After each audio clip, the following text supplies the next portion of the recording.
Blake lively এবং Anna কেন্ড্রিকের মধ্যে সম্পর্ক নিয়ে গুজব তো বহুদিন ধরে শোনা যাচ্ছে।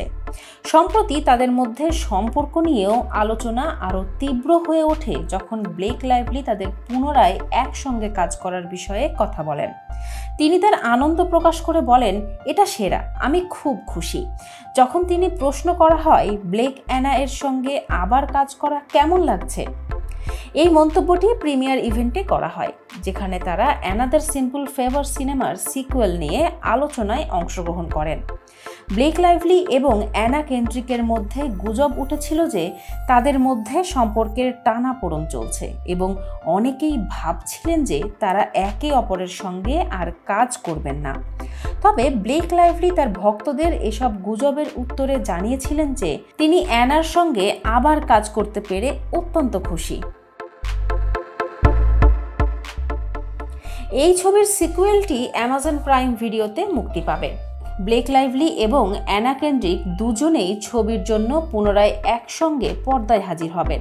প্রিমিয়ারে তাদের একসঙ্গে দেখা গেলেও দর্শকদের চোখে পড়ল যে তাদের মধ্যে অনেক বেশি সম্পর্কের আন্তরিকতা ছিল না। আসলে একমাত্র যখন তাদের ছবি তোলার সময় পরিচালক পল ফিয়েক তাদের মাঝে দাঁড়িয়েছিলেন তখনই তারা একসাথে দেখা গিয়েছিলেন। একই সময়ে অ্যানা কেন্ড্রিকের একটি সাক্ষাৎকারও মনোযোগ আকর্ষণ করেছে।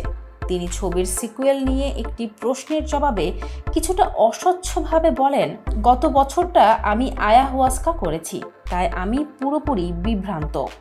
তবে সিনেমাটি দারুণ হবে বলে শুনেছি। তার এই মন্তব্যে কিছুটা বিভ্রান্তি তৈরি হলেও তারপরেই তিনি আরও কিছু সময় কাটান সেলফি তোলার জন্য এবং তার ভক্তদের সাথে কিছু সময় ভাগ করে নেন।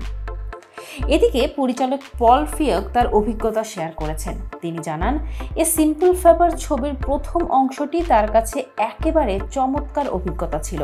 তিনি আরও বলেন, আমি ব্লেক এবং অ্যানার সঙ্গে আবার কাজ করতে ভালোবাসি।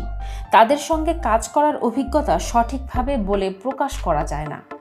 তবে সিনেমাটির পরবর্তী প্রকল্প সম্পর্কে অনেক প্রশ্ন থাকলেও ব্লেক এবং অ্যানা একে অপরের সঙ্গে আবার কাজ করার জন্য প্রস্তুত। তাদের মধ্যে গুজব ও সম্পর্কের বিষয়টি হয়তো চিরকাল থাকবে, কিন্তু তাদের পেশাগত জীবনে এটি একটি নতুন অধ্যায়ের সূচনা। আসলে এই ছবিটি যতটা জনপ্রিয়তা পেয়েছে ততটাই আগ্রহ সৃষ্টি হয়েছে এই সিকুয়েল নিয়ে। তাহলে সকলের অপেক্ষা শেষ হবে শীঘ্রই, যখন তাদের অভিনয় আবার একসাথে দেখা যাবে একটি নতুন সিকুয়েল ছবিতে।